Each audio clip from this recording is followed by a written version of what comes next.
Okay. Side crackers.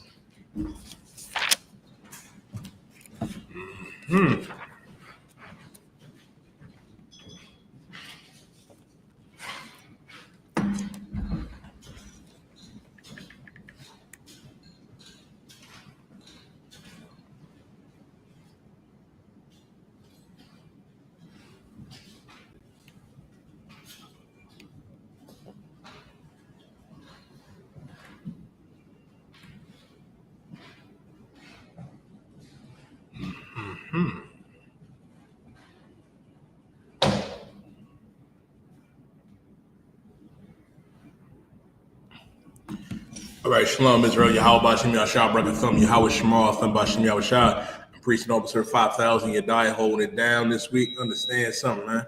As Latinos, First Nation, and Black men and women, this time right here that we have right now is the time to come out of this world and to come back into this truth and understand who our enemies is. We have enemies as the Lord's chosen people, Black man and woman, Latino man and woman, and now is the time for us to realize who our enemies are and who we are. We are the biblical and ethnic Jews the Bible speaks of, the children of Israel, man, Blacks, Latinos, and First Nation men and women. Correct. And this is what we have to do as the Lord's people. Give me Romans chapter 13 and verse 11. If y'all have any questions, type your questions, you know what I mean, online. Any questions in the room? If not, Romans 13 and verse 11. Bubba Quishaw.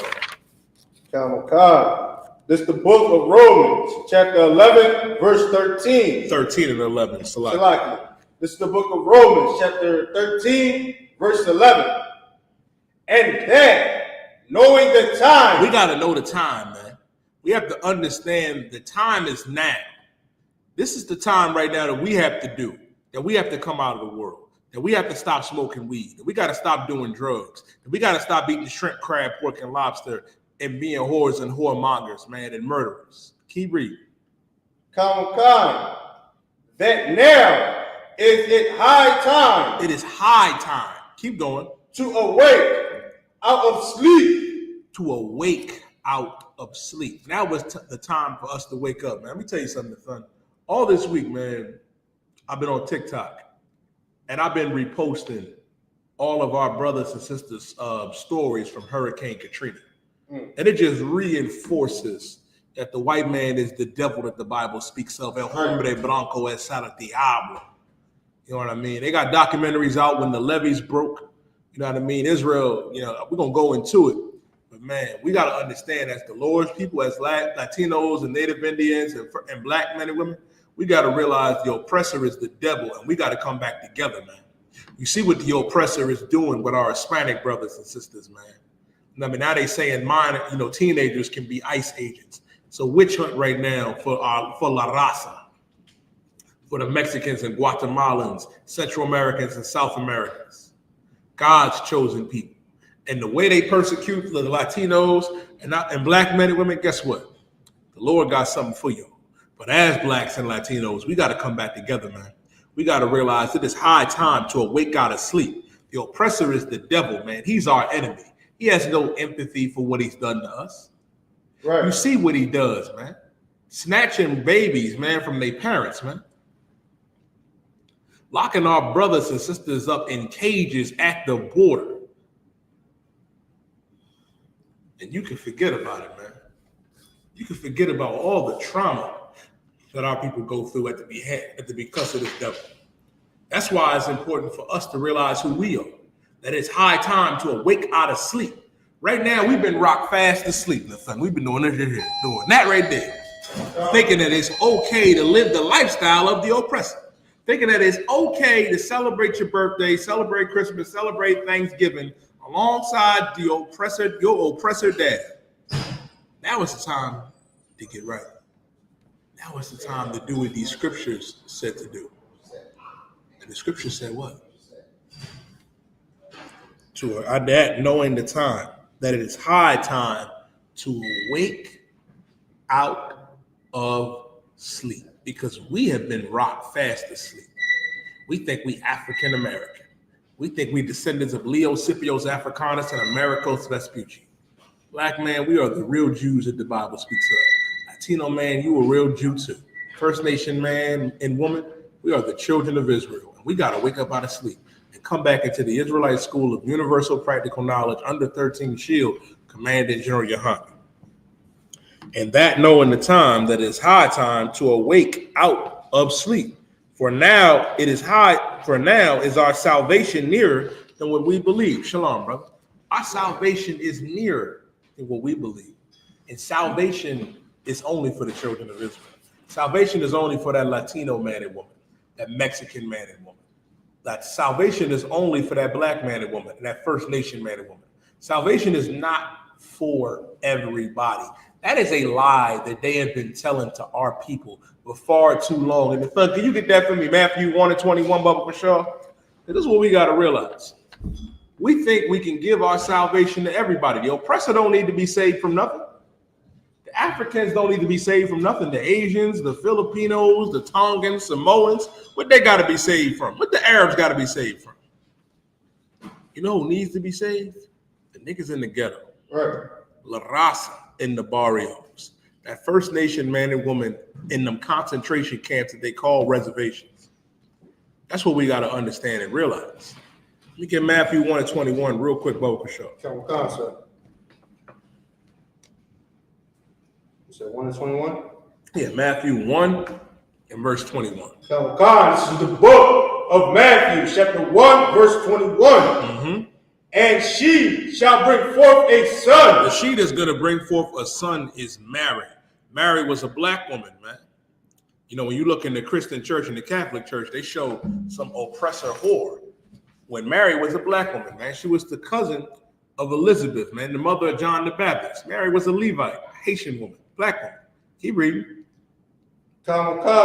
And thou shalt call his name Jesus. And thou shalt call his name Jesus, YAHUSHA in the Hebrew.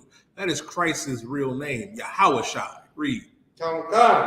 For he shall save his people. He shall save all people. His people. All of humanity.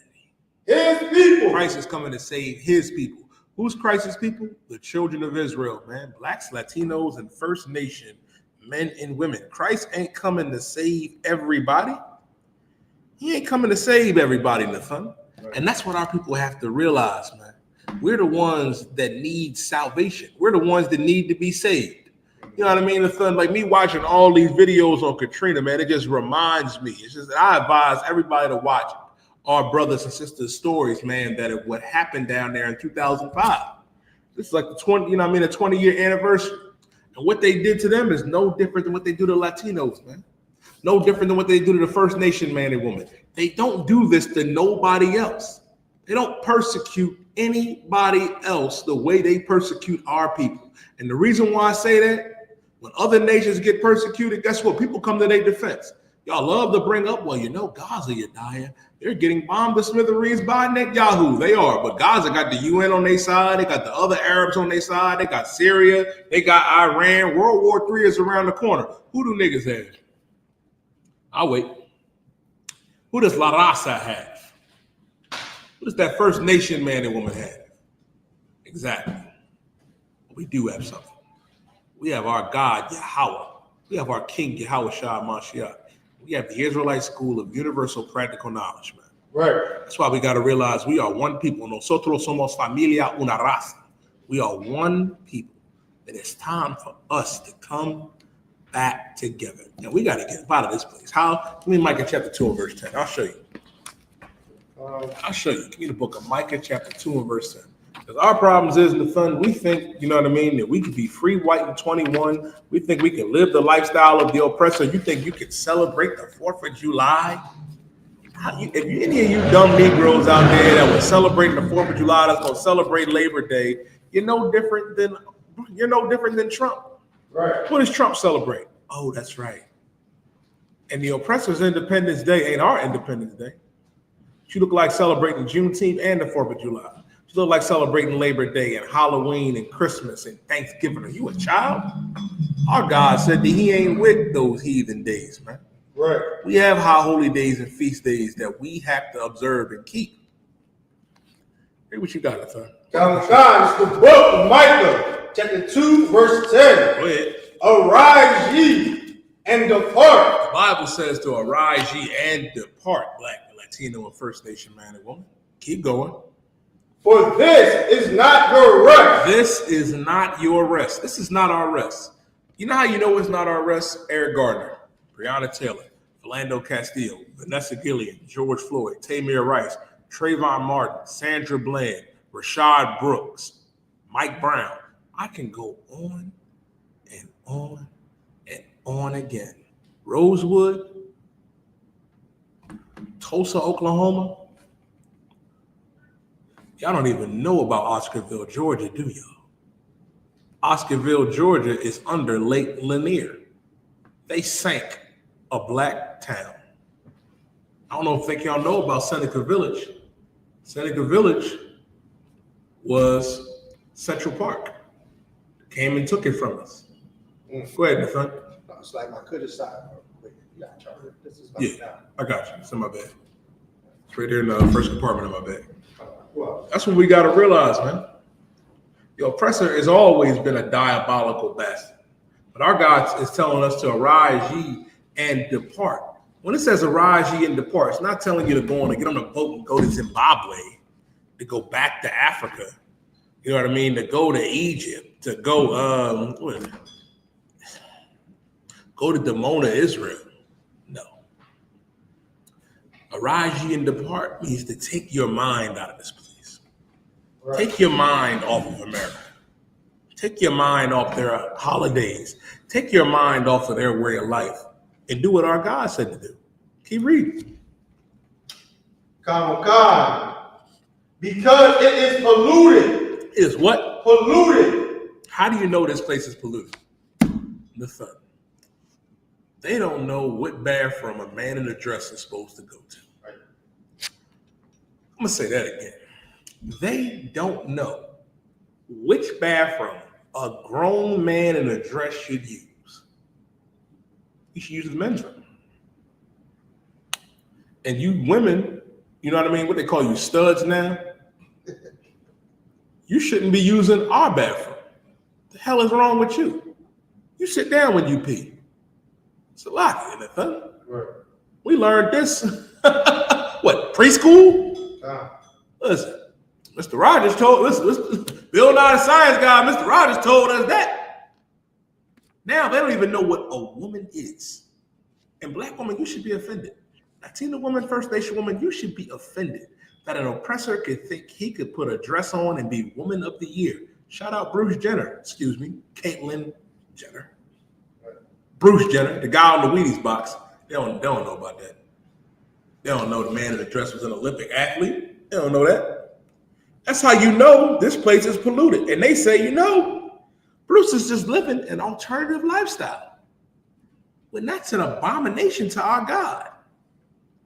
Listen, they tell us, you know what I mean, that pork is the other white meat. Ain't nothing wrong with pork, ain't nothing wrong with catfish when God said that was an abomination unto us. This place is polluted. They promote every wicked and diabolical thing under the sun. Our God said, arise ye and depart, for this is not your rest. We can't get no rest in this place. We can't get no rest. The oppressor got his foot on our neck, deporting Latinos, unaliving and graping, you know what I mean? But, that's the R-A-P-E, our women and brothers too and babies. Listen, that's why we got to come out of this place. Arise ye and depart. For this is not your rest, for it is polluted. Keep reading. Verse 11. If a man... it is polluted. Read after that. It's like, it is polluted. It shall be destroyed. It shall destroy you. It shall what? Destroy you. It shall destroy you. That's what we got to realize. Huh? This place will destroy you. If you try to live the lifestyle of the oppressor, it will destroy you. Even with a sword destruction. Mm-hmm. Trying to be free white in 21 could be the end of your life. And that's why it is important to realize that our God had a better way for our people. a way better way. That's why he sent his prophets back in 1969. That's why it's important for us to realize who we truly are, because we don't want to understand that. We don't want to comprehend who we really are. We're the Lord's chosen people, man. And our God said this, that we should have no other gods before him. But you know what we do now? We go and we worship other gods. We go and worship the God of the heathens, the gods of these other nations. When our God is against that, man, this is what we have to understand and do. If I couldn't have done, right? Let me Proverbs chapter 3 and verse 31.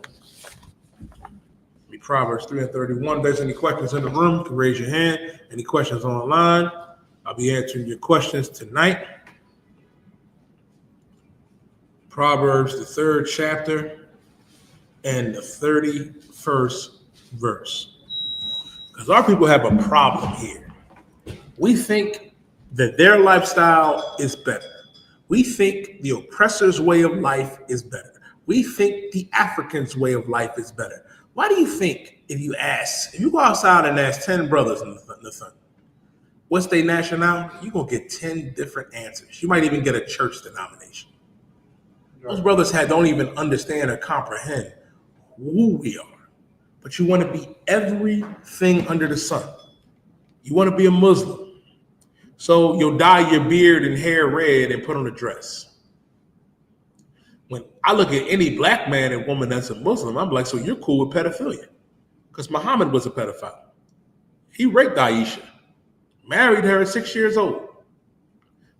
You wearing that dress and wearing that kufi, you're co-signing pedophilia. And I'm definitely looking at you funny. And the Lord is too. Same thing with Christianity. You know how many children get molested in church? You know how many babies get molested in church? You know how many sisters get touched? You know how many brothers get touched in that church?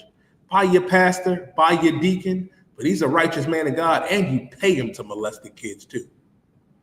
That offering go around 100 times, and you give him all the money you got for that electric bill.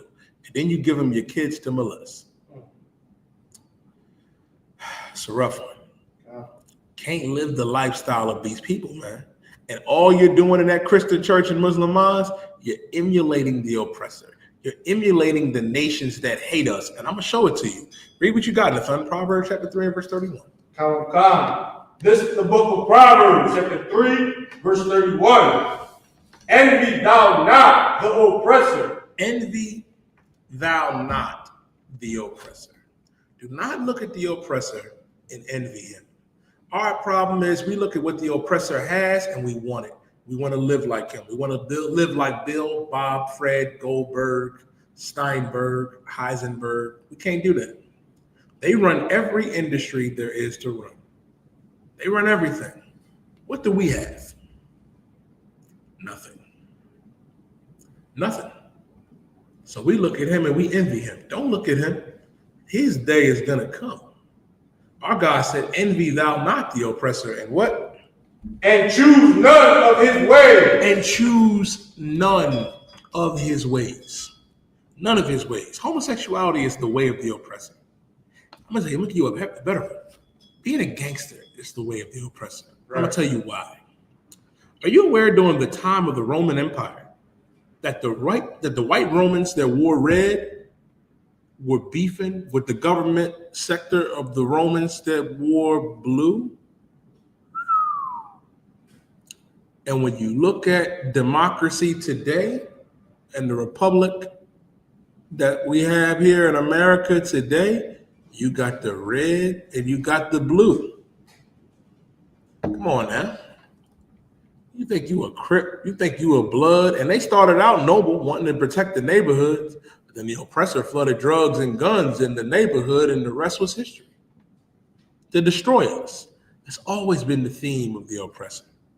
It's always been something that they do. That's why it's important for us to separate from them. Separation is in the Bible. Segregation is in the Bible, as a matter of fact. Right. Look at the book of Leviticus chapter 20 and verse 26. Our God never wanted us to be together, kumbaya, with these other nations. And when I say other nations, I mean any of these other nations. If you go in our hoods, right, you're not just going to find blacks and Latinos. If you look at the businesses, you find Arab stores, Chinese stores, East Indian stores. The oppressor has a store. But when you go in their neighborhoods, do we have stores? Could you imagine going down to South Philly, the white side of South Philly, and me and you and the young brother here got a chicken spot? We wouldn't get patronized. I'm telling you, we wouldn't. How is it that they can come in and make tens of thousands of dollars off of us? Because we're people that are destroyed. We're people that will accept our enemies but hate on your brother. And that's what they prey on. That's what they prey on. They prey on our hatred for one another and for us to absolve them of the crimes they've done against us. What solves that is this Bible. I'm going to show you why. Go ahead, brother. No, you're good, brother. I just wanted to ask you a question. Now, this question is not for me in terms of saying it's okay to make league with another nation.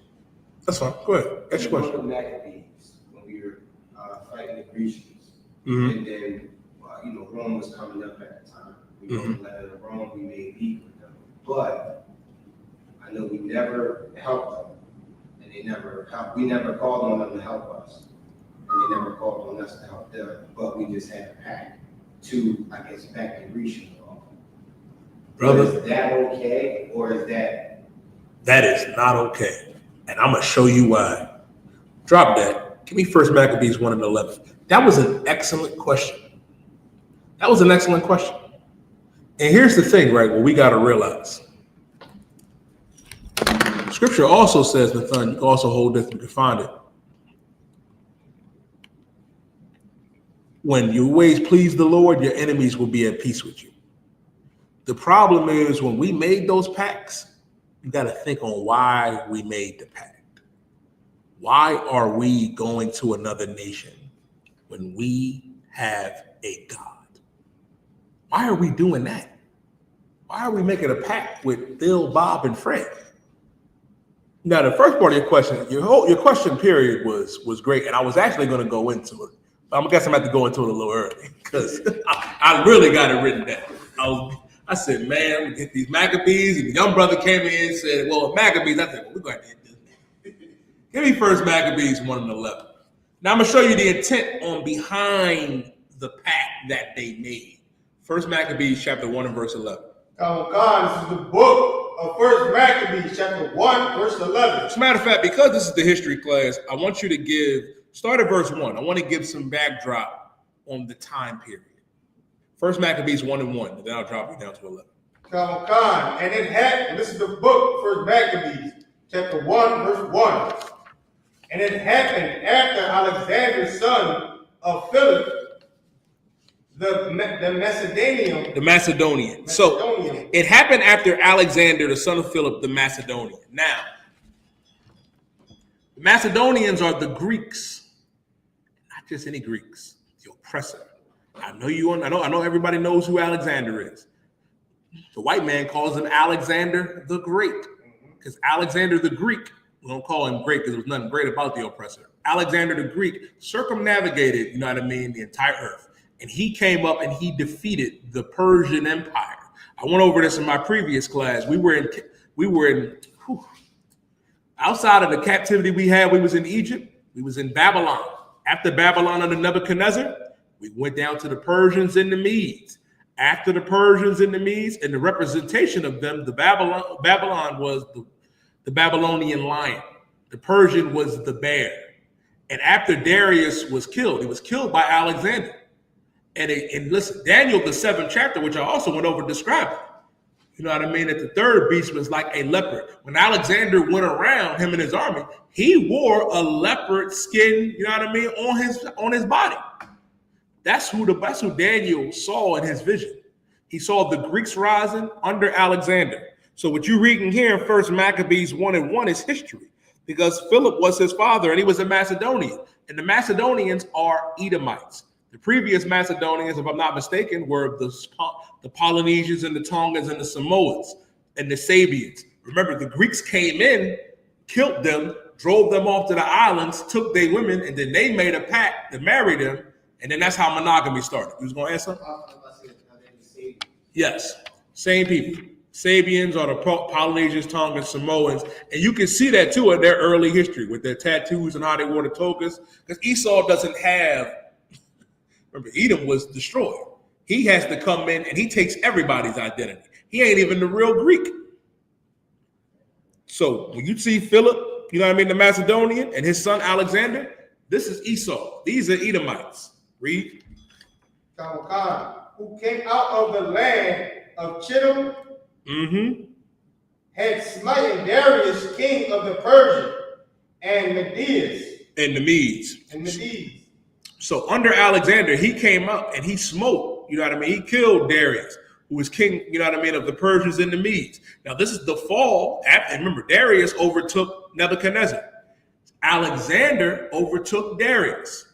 Now we're in that period of time where the Greeks are on the rise. Keep going. That he reigned in his stead, that first over Greece. Read verse 2. Verse 2. And made many wars and won many strongholds, that slew the kings of the earth. And he slew the kings of the earth. Verse 3 says he went through and made ends of the earth and took spoils of many nations. Listen, he did more than that. And guess what? Reading on down, right? Alexander eventually, you know what I mean, died. You know, he was also a homosexual, died of, you know, syphilis. You know what I mean? You know, back then, there wasn't no penicillin shot for that. So he got all that. So after he died, his generals came up and he split the land up. And then came up one under him, Antiochus. Now drop down to verse 11. Verse 11. In those days went there out of Israel wicked men. In those days came out of what? Israel, wicked men. Now, out of Israel around this time, there was wicked men, wicked brothers. And I want to paint a picture on who these wicked brothers would be. Think about T.D. Jakes. Think about Creflo Dollar. Hell, think about your entertainers that sell out every day. Listen, I'll never forget when Shaq went out there and cooned for Papa John. After he called us niggas, I said, man, you can forget about Steve Harvey. Some brothers wake up, you know what I mean, loving the oppressor. Most of us don't wake up, but most of us wake up in the morning and don't love nobody, even our mama. They wake up loving they wake up loving the white man. Read on it, son. Sir. Who pursued many. Who persuaded many. Who persuaded many. Who persuaded many. Meaning these men out of Israel persuaded many. These are men of influence. They was able to persuade our people. Keep going. Saying, let us go make a covenant with the heathen. Let us go and make a what? Covenant with the heathen. Let us go and make a covenant. What's a covenant? An agreement. Let us go and make a covenant, an agreement with the heathen.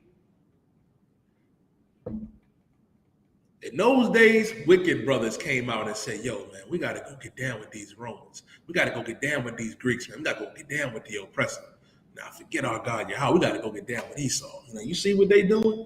You see what Alexander and Antiochus and his generals did? We got to get down with them.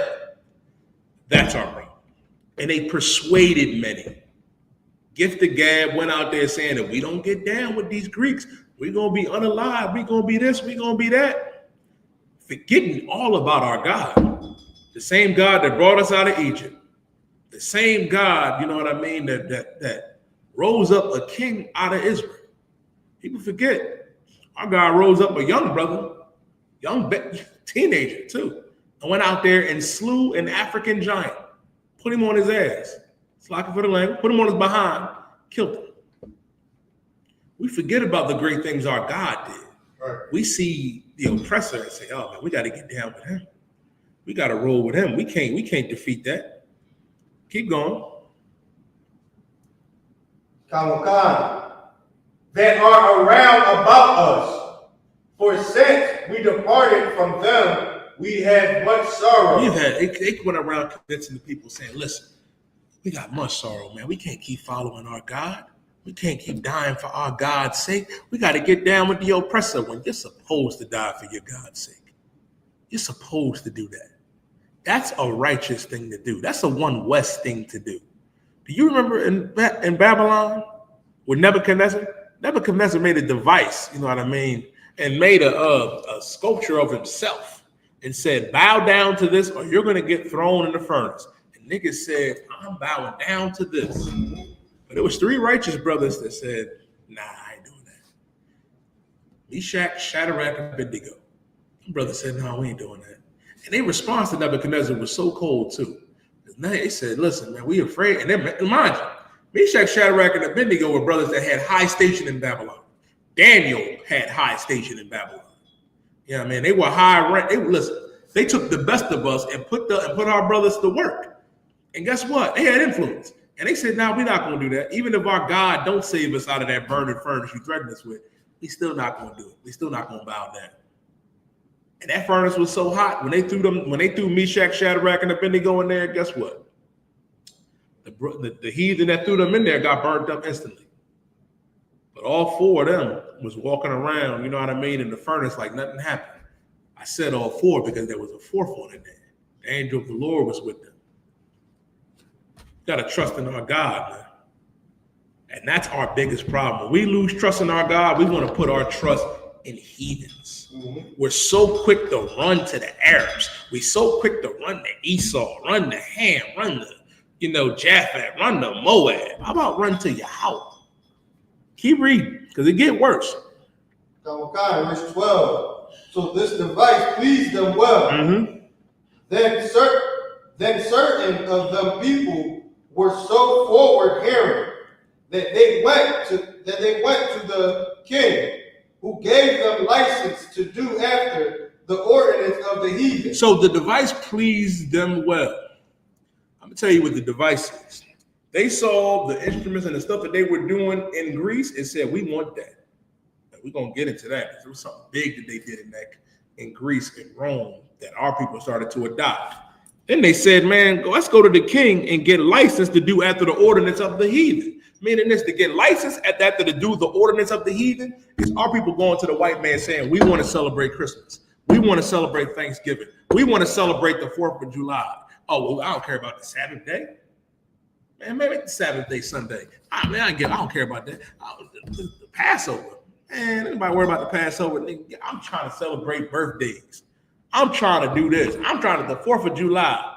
What's that thing y'all do when y'all get together and y'all grab the women? You know what I mean? And under the God February. Oh, yeah, that's right. Oh, Valentine's Day. I want to do that too. I want to go out there and chase the oppressor's daughter. That's doing that's asking for a license to do after the custom of the heathens. That's what that is. Keep reading. Yeah. Read verse 14. Verse 14. Verse 14, where they built a place of exercise at Jerusalem. Whereupon they built a place of exercise at Jerusalem. Listen, they built a Colosseum in Jerusalem. That Colosseum was big in Greece and Rome, man, with the gladiatorial fights they had in there going on. They said, man, we want to do that here. Oh, that goes on today. They call it football now. They call it soccer now. They call it basketball now. They call it rugby now. It's huge. Now you want to do what they do. Now you want to play baseball with them. Come on now. Not saying that it's unlawful. It's not unlawful to play sports, but damn, can we have our own sports leagues? Every time we had a sports league, we had an Uncle Tom or Uncle Tomahawk or an Uncle Tomas that wanted to integrate and leave it. Jackie Robinson should have stayed in the Negro League. Satchel Paige and them brothers should have stayed, man. Man, the car shared something great today. He was sharing the stadium prices for food. I said, could you imagine if we still had our leagues and the restaurants we would have in the stadium and how the Black and Latino businesses would feed and profit our communities? Wouldn't need Esau for nothing. Go ahead, brother. If we were talking union, they would technically be considered scabs. Listen, brother, that happens. Listen, I'm in a union. So is Nathan, if I'm not mistaken. Listen. Yeah, they'll cross it. They will cross it. And listen, man, I'm all for brothers and sisters getting paid. And what's important with us, it's always going to be brothers and sisters that's going to want to join the oppressor. The problem is usually those ones that got influence. Usually those ones, you know what I mean, that can persuade many. Not wanting to stand strong with our people. Now you got a place of exercise at Jerusalem. Now you got a Colosseum in Israel. Now you're doing after the customs of the Greeks and Romans. Keep going, the third. According to the custom of the heathens. According to the custom of the heathens, because these are heathen customs that our people is doing. Keep going. Verse 15. And made themselves uncircumcised. Our people made themselves uncircumcised. Now, what does it mean to make yourself uncircumcised? Go ahead, brother. They gave up on the law. They cast the Father behind their back. Give him a hand. He right. That's what they did. That's what our people did. Keep reading. And forsook the holy covenant. And joined themselves to the heathen. And joined themselves to the heathen. Now you attach yourself to Greece. Now you make a pact with them. Now you in league with them. Keep reading. And were sold to do mischief. And sold to do mischief. Drop that. Give me Isaiah. Give me Isaiah 30. So did you want the Proverbs 16? I want that too. But first, give me Isaiah 30. That's all good. Give me Isaiah 31. Give me Isaiah 31. It's good. And this goes right on with that. Give me Isaiah 31 and start at verse 1. This is the book of Isaiah, chapter 31, verse 1.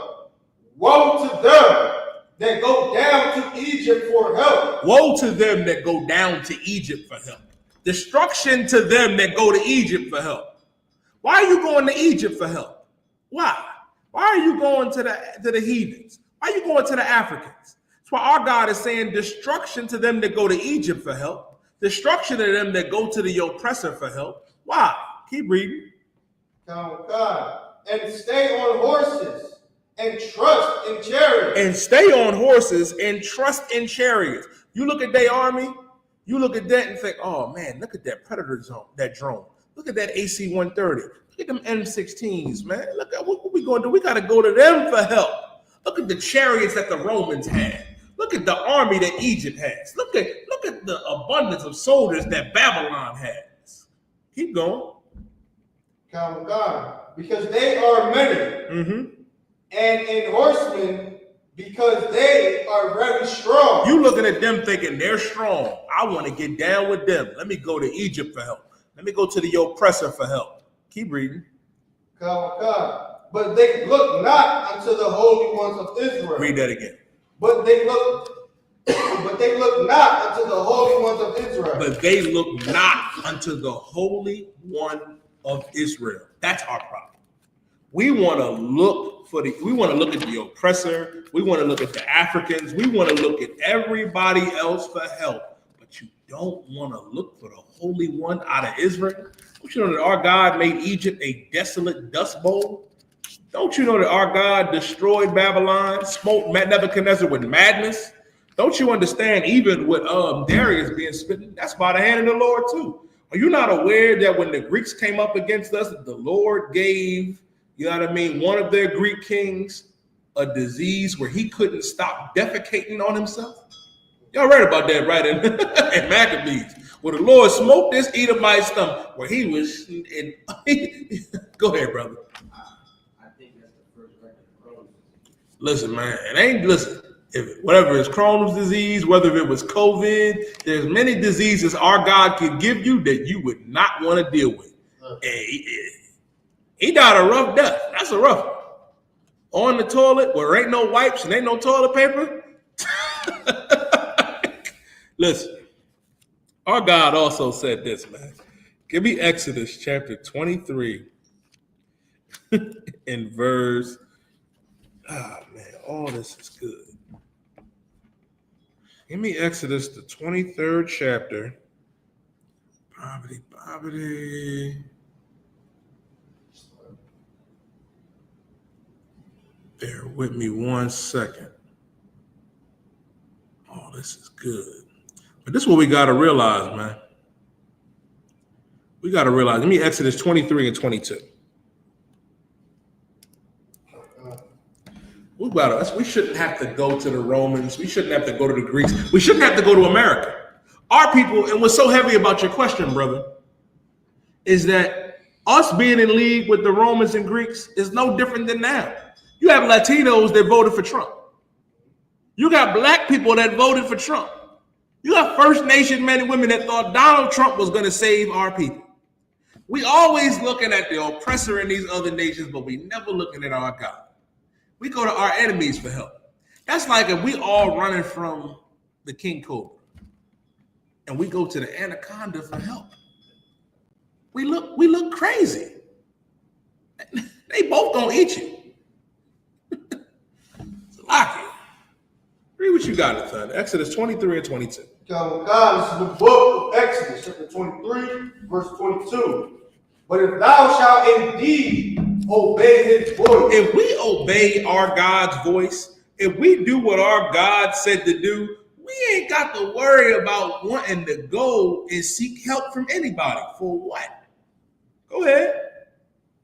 And do all that he speak, then I will be an enemy unto thy enemy. The Lord said if we do all that the Lord speak and we obey his voice, that he would be an enemy unto our enemies. You don't want our God as an enemy. He showed that already.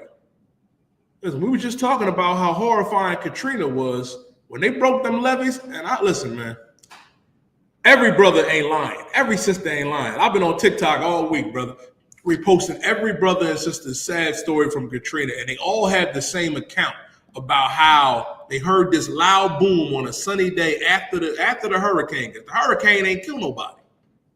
Hurricane didn't listen. Hurricane, they said, came through, did what it did. I'm not saying it didn't kill nobody. I'm sure it got somebody, but that's not the point. They said they was grilling outside, chilling, waiting for the power to come back on, and they heard a loud explosion, and then them levees broke, and then boom, the water came in. And the oppressor has a history of sinking our cities. He sunk Oscarville, Georgia. That's Lake Lanier now. He's good for that. He's good for going into our neighborhoods and destroying our neighborhoods and communities. That's Rosewood in Florida, Tulsa, Oklahoma, Black Wall Street in Oklahoma and in North Carolina. So many Black and First Nation towns and cities that they destroyed and sunk and bombed. They do it all the time. Hell, 1985, Philadelphia, they dropped bombs on Osage Avenue, man on the move movement, killing Black men and women and babies, man. Oppressor has always been the devil. But our God said if we obey his voice, that he would be an enemy unto our enemy. Keep reading. And an adversary unto thy adversaries. And an adversary unto thy adversaries. You do not want to be an adversary of our God. Because our God can hurt you more than a little bit. He can hurt you more than a little bit. And how do we know that he can hurt you more than a little bit? Listen. Look at COVID. Matter of fact, get that for me. Give me Isaiah. Give me an Isaiah 47 and verse 3. Our God sent one virus down and shut Esau's economy down. Had all the big heads. What's the little Jewish oppressor there? Everybody, Fauci. Yeah, them out there looking crazy. He ain't know what to do. He walking around. I don't know. When our God come for you and get you, it ain't nothing you can do because he's not going to fight you the way he think he going to battle you. He's not going to get you the way you think he going to get you. The oppressor thinks that he can create the Star Wars space initiative that was in the 70s with Ronald Reagan. Donald Trump came out there and said, we're going to make an expedition out there to space. We're going to make a space force. There's extraterrestrials out there. There are things that are beyond our control. That's why we have to make a space force. You know why there's a space force? Because they know Christ and the angels are coming back. Right. They know, and they're terrified of that. Go ahead, brother. Just to add on what you're saying, I used to look at their history of their belief system. Mm-hmm. If you ever notice, their whole thing is always about fighting God. Their entire thing is all from the olden Roman stuff to the Zeus stuff, it's always about them. Ragnarok is them fighting God. Mm-hmm. And I just noticed that parable, when you read and learn our history, it's our God they want to fight. Listen. Because they know it's coming. And you know what's so heavy about what you said, brother? I'll take it a step further. It's a song that I forget the brothers that sang this. It was spoken word. The white man has a God complex. He thinks he's God. He wants to be God. Isaiah the 14th chapter says he wants to exalt, himself above. He wants to exalt himself above the heavens and the stars. He wants to be like the Most High. Listen, they did that during the time of Nimrod. They're always wanting to fight against our God.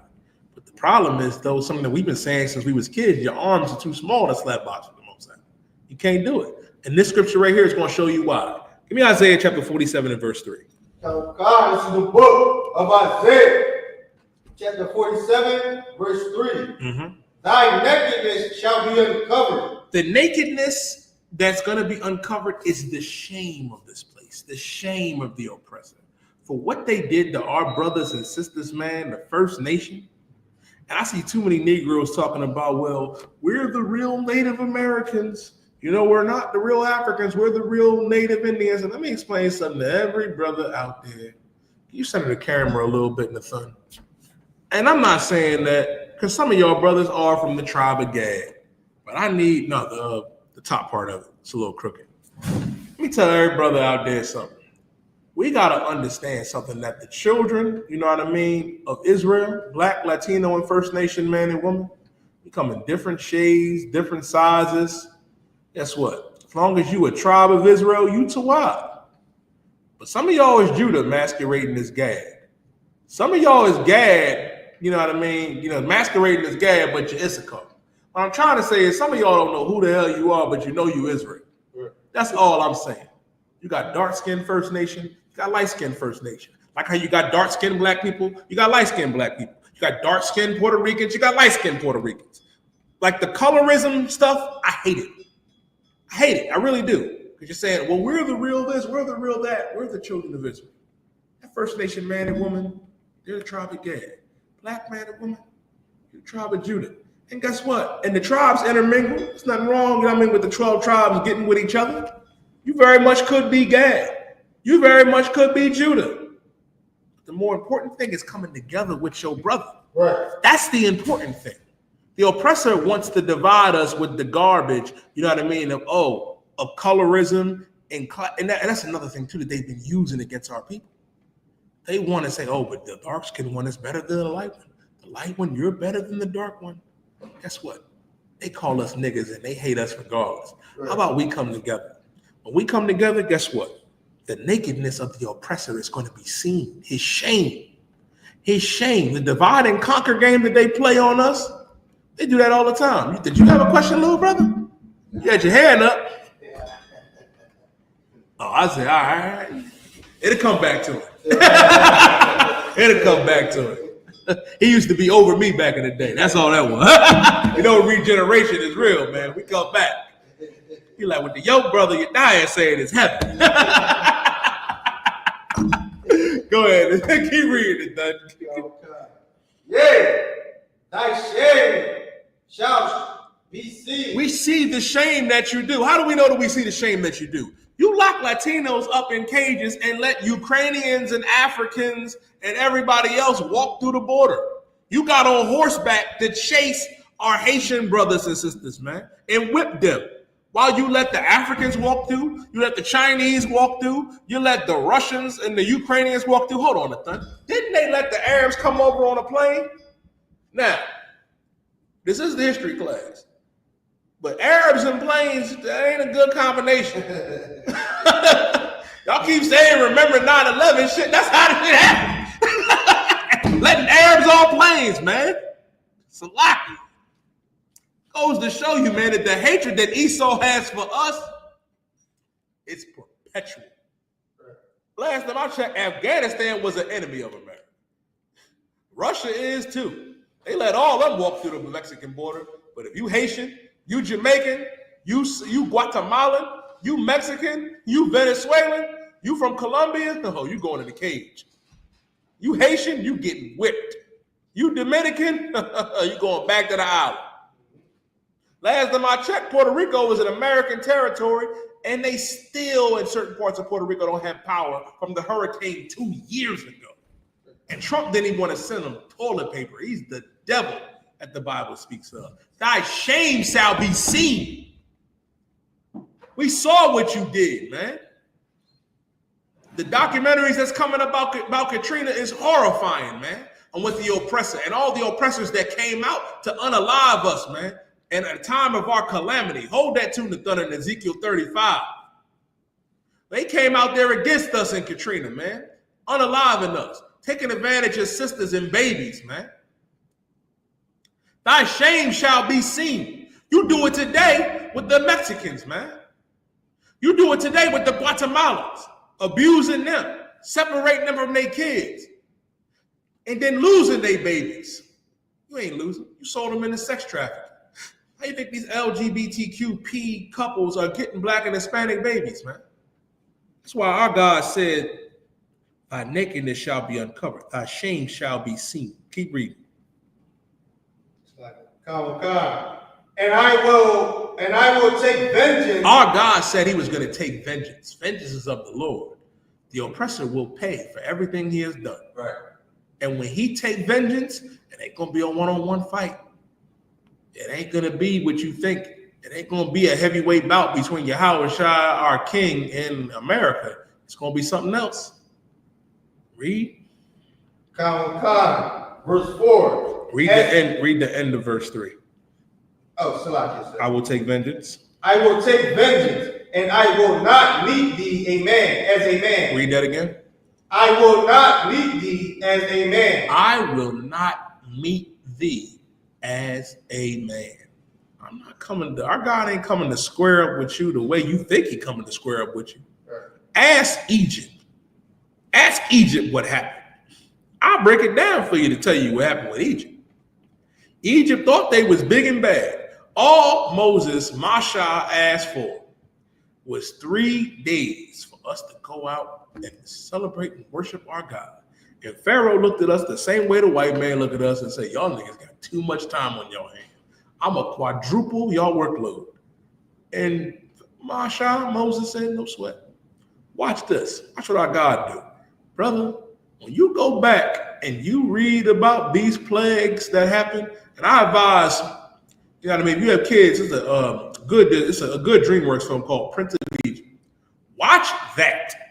Brother, I used to watch that as a kid and be like, damn. But it hit harder now knowing we them people. Right. We wasn't the Egyptians, we was the Israelites, the niggas that was in slavery.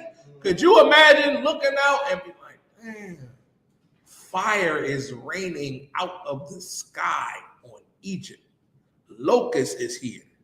Brother, plagues, famine, everything, but nothing like that death angel. The Lord sent death to come through and sweep the firstborn. There was a cry like it wasn't never a cry in Egypt. They still talking about it to this day. When that death angel passed over us, you know what I mean, and smoked the firstborn of the Egyptians, that's why we remember the Passover. That's why we remember what our God did. That's why we remember our King, YAHUSHA, because the Passover is about Christ, about our King and how he gave up his life so we could come back to life. Our God is not about to meet you as a man. Listen, what God did to Egypt was vicious. What you think he gonna do to America? What you think gonna happen to America? What happened to Egypt was crazy. What happened? Listen, we're gonna be talking about this when we get in the kingdom. We're gonna be like, man, you see what the Lord did?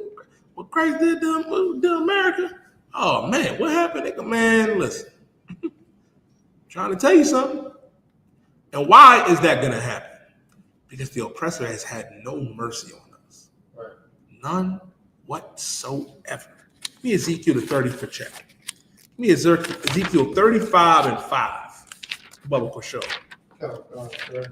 Yeah, Ezekiel 35 and verse 5. Let me get that. This is the book of Ezekiel, chapter 35, verse 5. Start at verse 1. This is the book of Ezekiel, chapter 35, verse 1. Mm-hmm. Moreover, the word of the Lord came unto me, saying, Son of man, set thy face against Mount Seir. Son of man, set thy face against Mount Seir. Mount Seir is talking about Edom, Esau. Talk about the oppressor. Read. And prophesy against it. Our God told Ezekiel, man, yo, son of man, prophesy against Esau. Prophesy against Mount Seir. Why? Keep going. And say unto it, thus saith the Lord God, behold, O Mount Seir, I am against thee. Can you imagine? Our God said, oh, Mount Seir, I am against thee. God is against Esau. What you were saying, brother, was heavy earlier because Esau is always coming up against God. He's always trying to rebel. Well, our God is letting you know, Esau, I am against thee. I am against you. And you do not want our God as an enemy. That's the one thing. And I want our people to understand this right here. When y'all look at us and see us, and I see what y'all say. Oh, y'all niggas is crazy. You don't celebrate the 4th of July? You don't celebrate your birthday? You don't celebrate Christmas and Thanksgiving? Why not? We do it. It's a time to get together where a white man said we can get together with our family. You know why? I fear God more. And you should too. That's our problem. We don't fear the Most High. You fear the oppressor. Let me tell you something. That's nothing Esau can do to us. You know what I mean? That it can even compare to what our God can do to us. I think about that sister, man, that lost her life with her five sons. Man, listen, her sons were so righteous, man. They was like, all you got to do is eat this pork. They was like, no, you could chop us up and throw us in the pot. The last son was so gangster, he put his tongue out and said, just get rid of me right now. You know what I mean? And guess what? That's how we supposed to be. Even if you got to lose your life, fine. You'll gain it. You'll gain it. Christ said that. Whoever loses his life for my sake, you'll gain it. Because you're going to live forever. You die standing on business for the Most High, guess what? You're going to live forever. You're going to come back into the truth and be better. I got to remember that. Don't fold. Don't concede. Don't quit. That's what Esau wants. Our God said, I am against thee, Mount Seir. Our God is against Esau. He's against the oppressor. But right now, we want to stand with Esau. And I'm telling you, we can't stand with him. We can't. This place is a glove fitted for destruction. And if you look at history, every society that Esau and these other nations have had that was big and bad have all fallen before our God. Right. And America is badder than them. And what you think gonna happen to America? I'm gonna show it to you later. Keep reading the thing.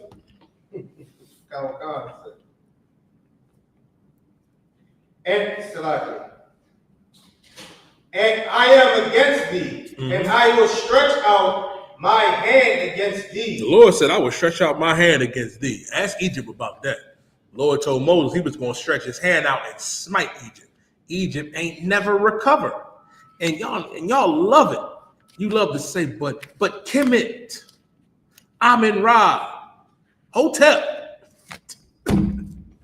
Not realizing, listen, when I see Egypt, you know what I tell brothers in the thunder? This is real. I tell brothers, when I see Egypt, my back hurt. Because I just think about us being out there. You know how we complain and don't want to be at the slavery today? Imagine us back then. Imagine us back then. And that was 7 days a week. There wasn't no break from that. And you see what our God did to Egypt. You see what our God did to it. Keep reading. And I will stretch out my hand against thee, and I will make thee most desolate. The Lord said he's going to make it most desolate. Why? Drop down to verse 5. Verse 5. Because thou hast had a perpetual hatred, and has shed the blood of the children of Israel. Thou hast had a perpetual hatred. Perpetual meaning constant, consistent, continuous. They have had a continuous hatred against us, man. They have hated us since the beginning. They've always hated our people, man. They've hated us and we was in the womb with them, with Jacob and Esau. Hell, Esau has the spirit of Cain. And Cain hated his brother Abel so much that he unalived him, man. Go ahead, Nathan. sorry, so you're saying so heavy because when you said they aided us in the womb, they used to rip us out of the womb and feed us to alligators, son. What my shirt say? God. Gator bait. We was alligator bait. And how do you know that blacks and Latinos are the same people? That new concentration camp they got in Florida for the Mexicans and Hispanics, what's it called? Alligator Alcatraz. El hombre blanco el San Diablo. The white man is the devil that the Bible speaks of. Right. Man. They have had a perpetual hatred against us, man. Esau has always hated our people. And you know what we do? We turn around and still want to love Esau. We still want to cut Esau a break. We can never do that. We are, listen, to quote Captain YAHUSHUA, Captain 13,000 YAHUSHUA, my big brother, I'm all out of love, man. Right. I only got love for blacks, Latinos, and Native Indians. I can't love a white man or woman. I can't love an East Indian. I can't love an African or a Japanese or a Tongan, Polynesian, Filipino, or no damn Arab. Shout out Captain Ahmad, man. We brought up a good company, a good conversation. He said he think he hate Moab just as much as Esau. For me personally, I hate Ishmael. I think my hatred for Ishmael is up there with Esau. That's just me. I don't have no love for them. My love go out to La Raza. My love goes out to the First Nation man and woman, the Seminole Indian man and woman. My heart goes out to the Jamaicans, the Cubans, the Puerto Ricans, the Trinidadians, man, the West Indians. My love go out to the Dominicans. My love go out to you, black man and woman. Right. Even the brothers and sisters of us that are enemies. And that's what Christ was talking about. When Christ said, love thy enemies, he was talking about love the niggas you beefing with on your block. That's the best way I can break it down to you. When Christ said, and that's another problem that we have with Christianity. I can get back to the topic. When Christ said, love thy enemies, you immediately want to love the white man, which means subconsciously you recognize the white man as your enemy, but you still want to love him. But you'll never forgive that brother. You'll never forgive your father for being a drug addict. Why? When the white man is the reason why your father was a drug addict. The white man is the reason why your mother was a whore and a drug addict and all other stuff. The white man is the reason why your father was a deviant and a monster, because they made us that way. Right. We followed after them. You don't want to forgive that brother or sister, but you want to forgive the oppressor. When Christ said, forgive them and forgive your enemies, he's talking about forgive your people. Show us brothers and sisters that have wronged us. I ain't going to sit up here and lie to you. It's brothers and sisters that have done me dirty in the worst way. But you got to forgive them. Why? Precept. How can we ask the Father to forgive our transgressions when I can't forgive yours? I forgive you, brother. I forgive you, sister. And that's how we should be. There's no hard feelings. But I'll tell you what, our God say we ain't have to forgive these heathens. Right. Remember that. Remember that. Ain't nothing wrong with that. Keep reading. By the force of the sword. Listen, by the force of the sword. Man, they have shed our blood by the force of the sword.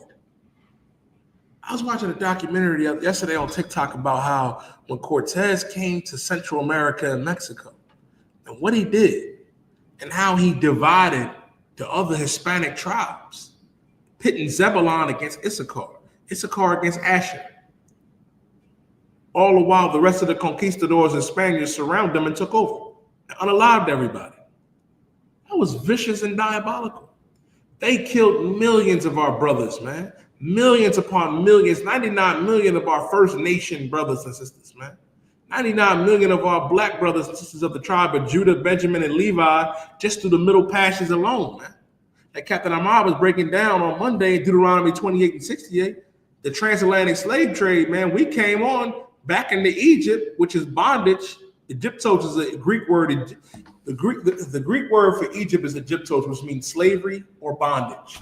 We went back into Egypt again with ships. We went back into slavery again with ships. The Arabs built those slave ships. Africans rounded us up and sold us to the white man. They have had a perpetual hatred against us and killed us by the force of the sword, by literal swords and by the gun today. Keep reading. In the time of their calamity. In the time of our calamity, in the time where we were vulnerable, they had no mercy. No mercy whatsoever. And they do that to this day. They do it to this day, where they want to take advantage and hunt us, man. That's Lamentations, the 4th chapter, where they hunt our steps. They do that against our people. Keep reading.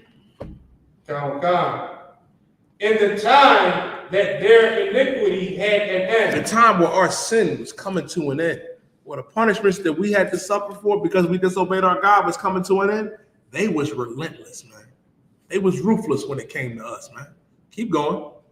Verse 6. Therefore, as I live. The Lord said, therefore, as I live. The last time I checked, our God still lives. Keep reading. Said the Lord God, I will prepare thee unto blood. The Lord said he was going to prepare thee unto blood. Because of what you've done to the First Nation man and woman, because of what you have done to La Raza, because of what you have done to that black man and woman, the Lord said, I will prepare thee unto blood. Keep reading. And blood shall pursue thee. And blood shall pursue thee. Blood gonna pursue the oppressor, man. Blood is gonna pursue Esau for what he has done to our people. Keep going. Said thou hast not hated blood. Because you didn't hate blood, guess what? Read. Even blood shall pursue thee. Even blood shall pursue thee. You ain't hate shedding the blood of the children of Israel. You didn't mind locking up Hispanics. You ain't mind locking up black people, locking up First Nation men and women, unaliving us and abusing us. Guess what? Guess what's about to happen to you? Get me,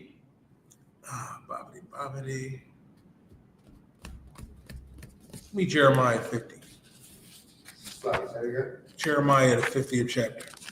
Start at verse 6. This is the book of Jeremiah, chapter 50, verse 6. My people has been lost sheep. We have been lost sheep, black man and woman. How do you know we've been lost sheep? And why are we being equated to sheep? Because sheep require a shepherd.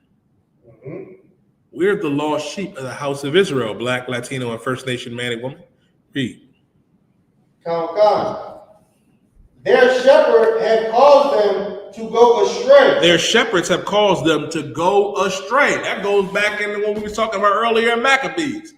Our shepherds, our leaders, caused us to go astray, caused us to run to the Greeks, caused us to run to the Romans and the Africans. Keep going. They have turned them away on the mountains. Turned us away on the mountains. You don't want to know why that's so heavy? When we got turned away on the mountain, we got turned away from Mount Zion. We got turned away from who we are and where we from. Keep going.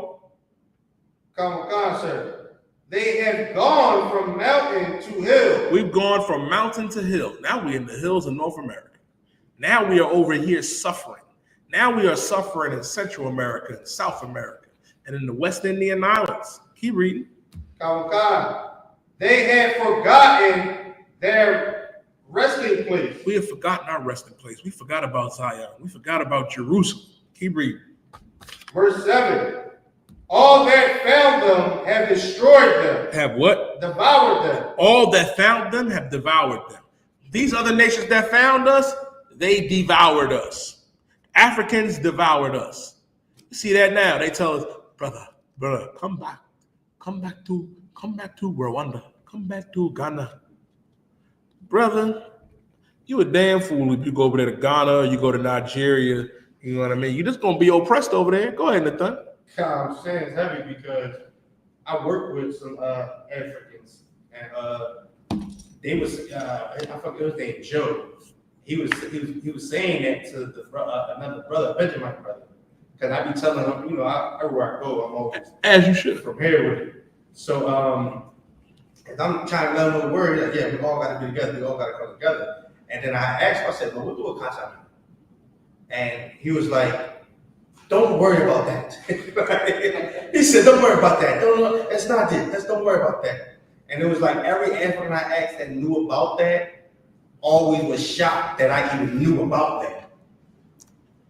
For those that don't know, a kata means cotton picker. Cotton picker. Yeah. A kata means a cotton picker.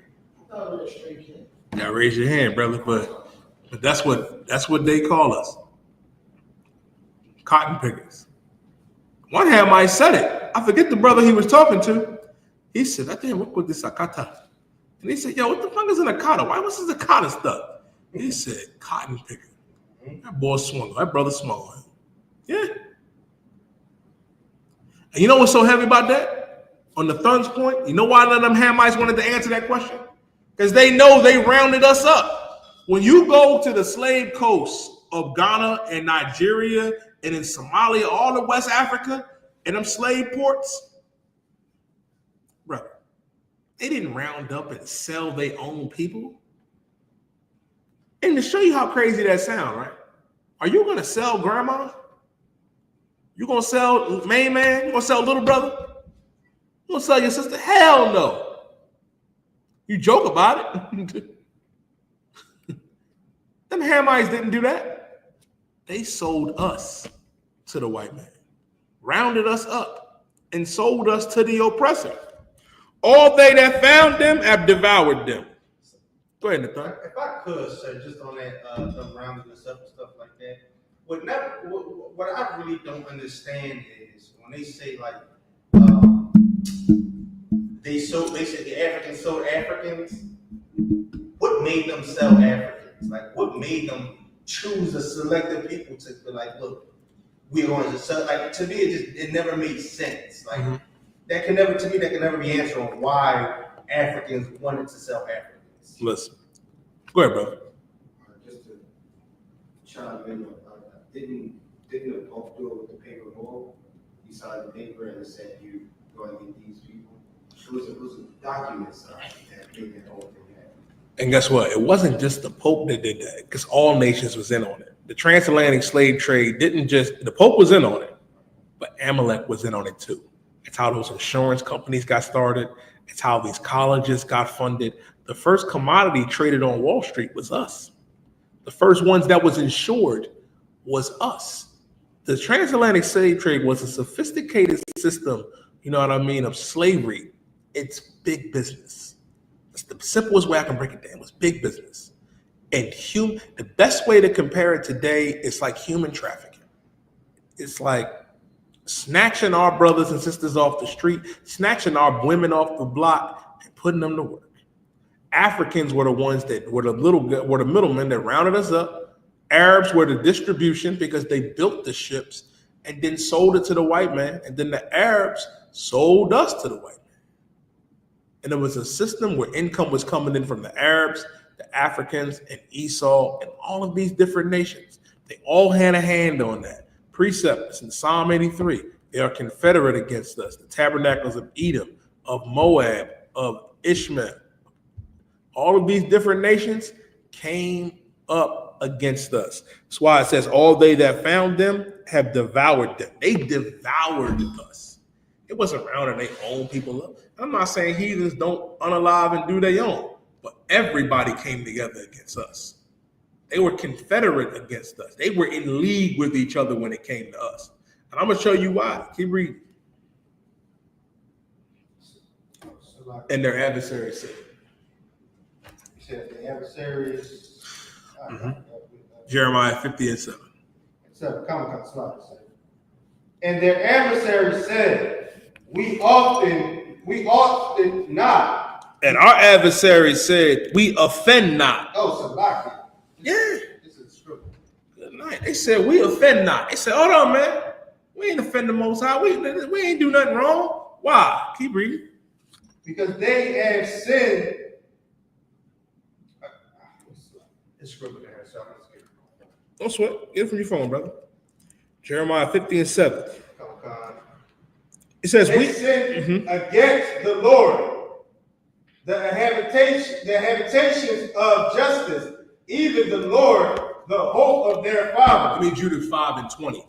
When it says we offend not because they have sinned against the Lord. We offend not. We didn't do nothing wrong. The Israelites, they sinned against their God. Why is that important? Because 1 John 3:4, sin is transgression of the law. These other nations know that. Their goal is to keep us in perpetual sin. I want to speak to all the conspiracy theorists out there that are getting high right now. That got the blunt doing this shit. Talking about, well, I'm trying to figure out the smoking is unlawful, by the way. Right. You know what I mean? Ezekiel 8:17. We can go into it if we need to. You know what I mean? Put the weed, put the drugs down, by the way. It's another way to keep you down, brother, to keep you in perpetual sin, keeping you high. Understand something. If you ever wanted to know the big conspiracy, the big, you know what I mean, end game goal for the white man and the oppressor and the Illuminati and all that, guess what it is? It's to keep blacks and Latinos in perpetual sin. Right. Give me the precept. Give me Judith, the 5th chapter and the 20th verse. This is Judah, chapter 5, verse 20. Now therefore, my Lord and Governor, if there be any error against this people. Now, this is the heathen king, right? Speaking out, you know what I mean, against the children of Israel. They saying, listen, he said, my Lord and Governor, if there be any error in this people, if there's any error, if there's any fault that Israelites had, blacks and Latinos and Native Indians, this is it. Read. And they sinned against their God. And if they what? Sin against their God. If we sin against our God, that's something that these other nations know. Read. Let us consider that this shall be their ruin. Let us consider that this shall be their ruin. That's something that these other nations know. They know that if we sin against our God, that it will be ruinous for us. That was a precept for Jeremiah 50:7. We offend not because they have sinned against the Lord, the habitation of justice, even the Lord, the hope of their fathers. Wait a minute. Why does it say in Jeremiah 50:7, the habitation of justice, the justice, and the hope of their fathers? Because these other nations know the Most High God, Yahweh, is not their father. That's why it's saying their fathers. He's our God. He ain't the God of everybody. He's the God of blacks, Latinos, and Native American Indians, man. Right. These other nations know it. That's why it says it here in Judah 5:20. It says if they sin, it says there be any error in this people, and they sin against their God, not our God, because they got different gods. These heathens got different gods. They say if they sin against their God, read. Let us consider. God. Let us consider and let us go up, and we shall overcome them. It says, let us consider that this shall be their ruin, and let us go up and we shall overcome them. Ooh-wee. That's what they say. They say, listen, if we go up there against these Israelites, we got to check and see if they serving their God. If they not serving their God, oh, they fair game. We can overcome them. But as I brought up earlier in Exodus 23:22, if we obey his voice, he will be an adversary to our adversary, an enemy to our enemies. Read verse 22, Nathan. Salaki, verse 21. Verse 21. Verse 21. But if there be no iniquity in their nation. They said, but if there be no iniquity, no sin. They said, but we go up there and they not sinning. Read. Let me, my Lord, now pass by, lest their Lord defend them. It says, but if there be no iniquity, no sin in their nation, let my Lord now pass by, meaning walk on by. If we go over there and we see them not sinning and they serving their God, leave them alone, lest their God defend them. You think these heathens don't know what happened to Egypt? You think these heathens don't know what happened in Babylon? You know what I mean, with the Persians and they know what happened. That's why they said what they said. They know. They know. Lest their God defend them, and if their God be for them, and we become a reproach before all the world. Go ahead, brother. What you're saying is so heavy, because when I was young and I first heard about being an Israelite, my teacher, she said, everybody knows who you are. And you ever notice whenever they get mad at each other, they start talking about who the real Jews are and things like that. It's just another like full circle. What's happening? Putin did that. When Putin got mad at Trump, he went out there and he opened up the catacombs in Russia and showed all them black and brown faces. They know. They know exactly who we are. Go ahead, Nathan. And just when you saying that, that's how destroyed we are. Because we still overlook stuff like that. Like the Lord will give us so many signs, and we still want to follow and worship white man's law. Listen, that's why our God said, "Envy thou not the oppressor, and choose none of his ways." And Christ also said, "We can't serve two masters." Go ahead, Nathan. No, kind of. I was about to say that precept right there. Can't serve two masters because we would love one and hate the other. Listen, you're right about that. And Christ said that. Christ said in Matthew 6:24. You know what I mean? Matter of fact, pull it real quick, Nathan. Pull that precept real quick. It's heavy what Christ said. Listen, and they said, when we become a reproach before all the world, they said, yo, we don't want to be made an example out of. We don't want to end up like Egypt. We don't want to end up like these heathens. Leave them alone. Listen, our people come up in this UPK, watch them leave us the hell alone. Mm-hmm. Man, the oppressor ain't, listen, these other nations ain't as stupid as you think they are. They stupid, but they ain't that stupid. They know. That's why they had that council and got together and said, yo, but our problem is we want to serve another master. We want to serve another God. This is what Christ said out of his own mouth. Read what you got in Matthew. Book of Matthew, chapter 6, verse 24. No man can serve two masters. No man can serve two masters. Why? For either he will hate the one and love the other. Either he will hate the one and love the other. You hate the Most High. You hate the Most High. That's why you celebrate the 4th of July. That's why you celebrate Christmas. That's why you want to be an American. That's why you want to be free, white, and 21. You hate the Most High, but you hold to one and not the other. Keep going.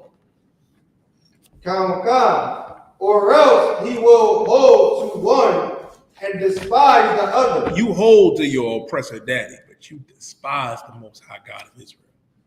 Why? Because the God of Israel said we can't eat shrimp, crab, pork, and lobster.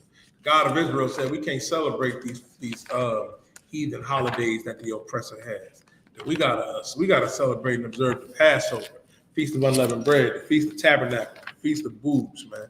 There were more of the blowing of the trumpets. We had high holy days we must observe. And the thing is, Christ said this, Nathaniel. Listen, man, this is what we need to understand about Christ, that Christians don't understand. When Christians think about our king, right?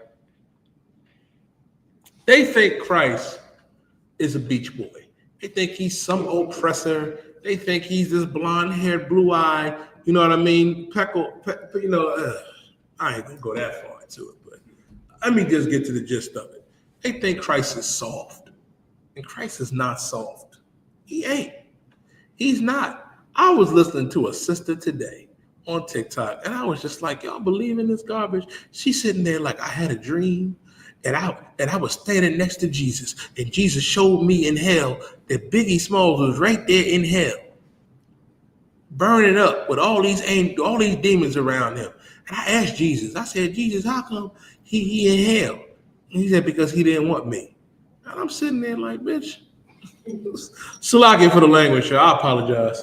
But I need y'all to understand something. And I want to be very, very clear on what I'm ready to say. Sister or brother or young man or young woman, Christ does not talk to you. The angels, let's take another step. The angels don't want to talk to you. The Most High God ain't talking to you neither. You know who that's talking to you? A demon is talking to you. A demon's talking to you. Go ahead, Nathan, you gonna say something? God, I was gonna say, was that girl that you seen, was she like crying? Man, she might have started to cry. Because I seen the videos where the girl was crying, saying she seen God came to her and that we gotta forgive, and it was just like she was saying all this Christian stuff. Like They always talk that stuff, man. They always talk like that. But the problem is God ain't talking to you. Right. Christ ain't talking to you. The angels don't talk to you. Hell, some brothers don't want to talk to you. Why would God want to talk to you? I gotta go, man. We gotta move on. Son, we gotta move on, brother. Give me Luke 19 in verse 21. First of all, if you understood Christ, you would know that you need to cut out what you're doing. Christ did not give up his life so you can continue to eat shrimp, crab, pork, and lobster, that you can continue loving the oppressor. Like, and shame on you, brothers and sisters in that Christianity and that Islam that try to justify, you know what I mean, breaking the laws of God. Because you're showing you don't have faith in the Most High. You for sure ain't got faith in Christ. You don't even love your people. You want to go up and follow off and do what the heathens do. And that's our big issue. Let me show you something about Christ, man. Read Luke 19 and 21. God, this is the book of Luke, chapter 19, verse 21. For I fear thee, because thou art austere man. It says, for I fear thee. Brothers talking to Christ saying, for I fear thee, because thou art an austere man. Alexa, what is the definition of austere? The adjective austere is usually defined as severe in manner or appearance, uncompromising, strict, forbidding. Thank you, Alexa. Stop. More Christ was serious, man, strict, uncompromising. You know what the Greeks and Romans called Christ? They called him a fanatic, a serious fanatic that went against the government and the way of society in Rome. They hated Christ, man, because Christ was about our people. He wasn't about everybody. Christ was an austere brother, a serious brother, uncompromising, unyielding. And y'all make it seem like Christ is this soft, forgiving, you know what I mean? That Christ wasn't none of that. And not saying our king wasn't merciful, because he was. Our king was so merciful, he gave up his life so we could come back to life. But when Christ walked this earth, he was very serious. When Christ walked this earth, man, he was uncompromising. And that's what we got to understand. That's why what he's saying in Matthew 6 and 24 is so heavy. That you can't serve two masters, man. You got to wake up and realize the truth, man. That's why I broke down in Romans 13:11 was so heavy, man. We got to come out of this place. We got to wake up and come out of sleep, because our salvation is around the corner. Give me 2 Thessalonians 2 and verse 3. 2 Thessalonians 2 and 3. This is what we got to realize, man, when it comes to our people. Something has to happen. And I'm going to show it to you. 2 Thessalonians chapter 2 and verse 3. God. This is the book of 2 Thessalonians, chapter 2, verse 3. Let no man deceive you by any means. Don't let no man deceive you by any means. Don't be fooled. Don't be tricked. Don't fall for the okie doke that go on in that Muslim mosque and Christian church. Keep going. For that day shall not come, except there come a full For that day shall not come, except there come a falling away first. There has to be a falling away first. That falling away first, we got to come out of that Christian church. We got to come out of that Muslim mosque. We have to come back into this truth. Keep reading. God. And that man of sin be revealed, the son of perdition. Listen, that man of sin be revealed, the son of perdition, is the white man. The oppressor is the son of perdition. He's the man of sin. He's the one that said pork is the other white meat. He's the one that said it's all right to eat shrimp, crab, pork, and lobster, to be a sexual deviant and to be, you know what I mean, and live an alternative lifestyle and be a homosexual. He's the one that's the son of perdition, the son of hell, the son of wickedness. Let's talk about the oppressor. Read verse 4. Who opposite or opposeth. Who opposeth the excellent, the exalted and exalted himself above all that is called God. So what the brother was bringing out, what the young brother was bringing out earlier was heavy.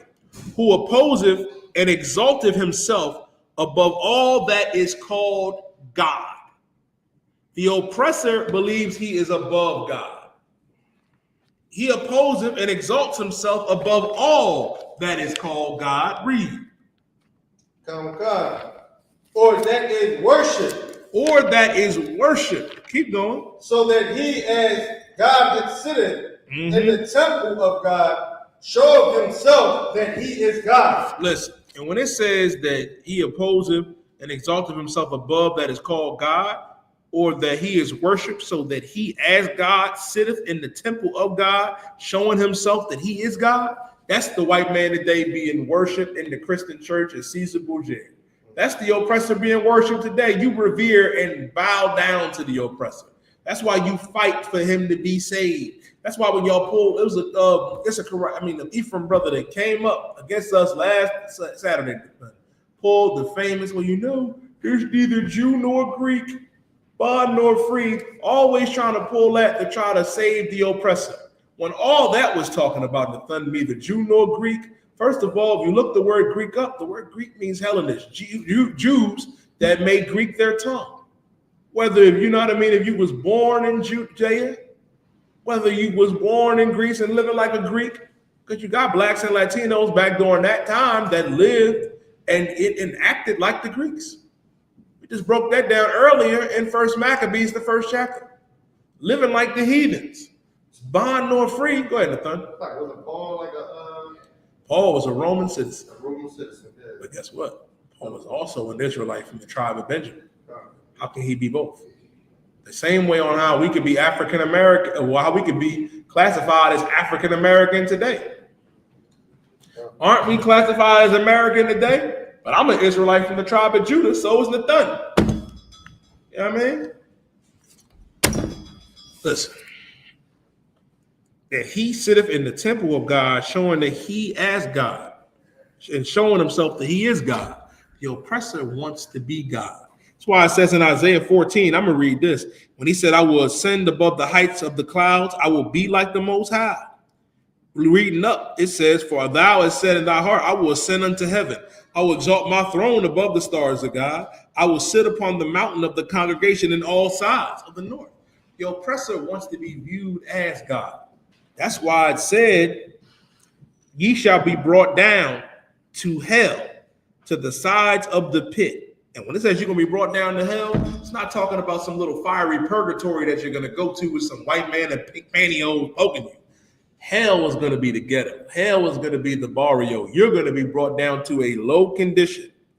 And then we're going to look narrowly upon you in verse 16. It's going to say this, and this is heavy, that they shall see narrowly, look upon thee and consider, saying, is this the man that made the earth to tremble and did shake kingdoms? So when you read that in Isaiah, the 14th chapter, when it says, how art thou fallen from heaven, O Lucifer, son of the morning? Listen, Lucifer is a man. It's not talking about the actual angel Shaitan. It's talking about the oppressor and how he's going to be brought down to hell. He's going to be brought down to a low condition. He's going to be the one at the bottom, and we are going to be at the top. That's 2 Ezra chapter 6 and verse 9. For Esau is the end of the world, and Jacob is the beginning of that which cometh after. If I could, let me get one more scripture. Let me do the 2 Peter. 2 Peter 2. And that's all good. That's all good. Let me 1 Peter 2 and 9. Let me 1 Peter 2 and 9. This is what we got to realize as the Lord shows us. We have something that we must do. We have to gather ourselves together, like the scripture says in Zephaniah 2 and 1, to gather together, because we're the nation that's not desired. And realizing that we're not desired, we should come together as Latinos and Native Indians and as Black people. Why? Read 1 Peter chapter 2 and verse 9. It's the book of 1 Peter chapter 2, verse 9. But ye are a chosen generation. We are a chosen generation. We're the ones that the Lord chose. I need you to understand something. Most of our people go their entire lives and have went their entire lives and not heard the truth. You have an opportunity to tune in online. You have an opportunity to come to class. Do not squander this opportunity. Do not squander this opportunity. Do not take it lightly. We're that chosen generation, Black, Latino, and First Nation man and woman. Read.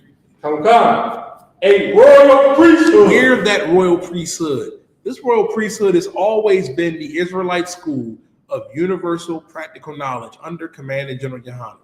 Purple Rain out there masquerading as Israelites in purple is not Israelites. Neither are the guys in the group where they get pegged. That's a different type of guerrilla warfare, if you know what I'm talking about. Slocky. This royal priesthood has always been the I.S.U.P.K. Right. Keep reading. And a holy nation. And holy nation. The word holy means to be separate or set apart. Why do you think the Bible is called the Holy Bible? Because this Bible is holy. This Bible is set apart unto us. A holy people, a separate people. Like Deuteronomy 7:6 says, we are a holy people above all people that are upon the face of the earth. A special people. Keep reading. A peculiar people. Same thing. A peculiar people. The special people of the Most High. Favorite above all else. Keep reading. That ye should show forth the praises of him who had called you out of the darkness into a marvelous light. Marvelous light. Marvelous. You've been called out of the darkness of this world and called into his marvelous light. Christ called you out of the world, man, out of the darkness to be called into the Israelite school of U.P.K. Do not squander that opportunity. Do not squander it. Matter of fact, let me give one more thing. Second Thessalonians 2 and verse 15. This might be my favorite scripture. This is for all the fake Israelites out there. This is for all the individualites out there. This is for all the Christians and Muslims out there who said I.S.U.P.K. is not the home of the truth. Answer this right here. 2 Thessalonians 2 and verse 15. This is the book of 2 Thessalonians, chapter 2, verse 15. Therefore, brethren, stand fast. Stand what? Fast. When the Bible says stand fast, meaning stand strong. Black man, Latino man, First Nation man, stand fast, stand strong. Read. Come. And hold the traditions which ye have been taught. And hold the traditions which ye have been taught. These traditions that we have been taught came from Adam all the way down to Noah, Abraham, Isaac, and Jacob, all the way down, you know what I mean, to Moses, Aaron, Elijah, Ezekiel, Daniel, Jeremiah, Isaiah, Obadiah, Malachi, Christ, our King. Hold these traditions. We've been holding these traditions in the Israelite School of Universal Practical Knowledge since 1969. That is our high pedigree. And this pedigree is at the highest order because it came from God. Our God sent his prophets back in 1969. And we've been upholding these traditions since 69. Right. And we're still doing it to this day. Whether you've been taught by word or our epistle. With that being said, man, your brother and priest and officer 5,000, you're dying, holding it down. I want to hit the water for everybody tuning in. With that being said, man, I'm going to pass the class off to priest and officer of 500 to Thanya.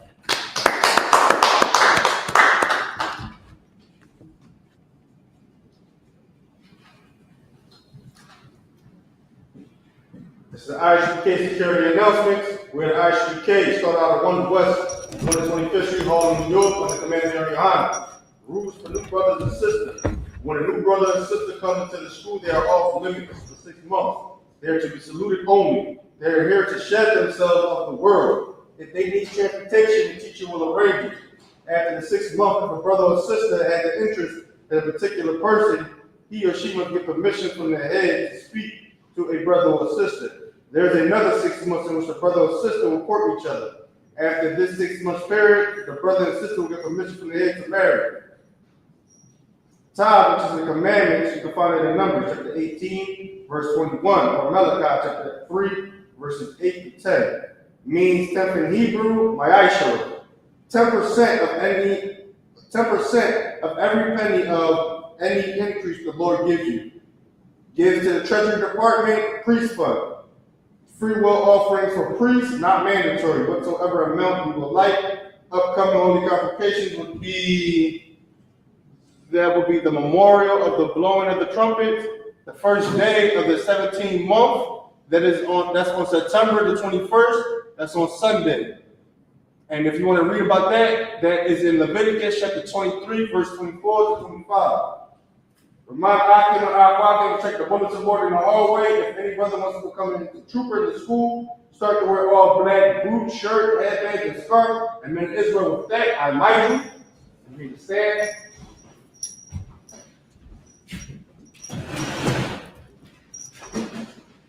Men of Israel, we're going to get one courtesy salute. Men of Israel, I mighty Shabbat, I mighty Barak. YAHUAH, Shimmy, Al-Shah, Ashmatah, Sorry, she needs turn, face your sisters. We're going to get a sisters one courtesy salute. Men of Israel, I mighty Shabbat, I mighty Barak. YAHUAH, Shimmy, Al-Shah, Ashmatah,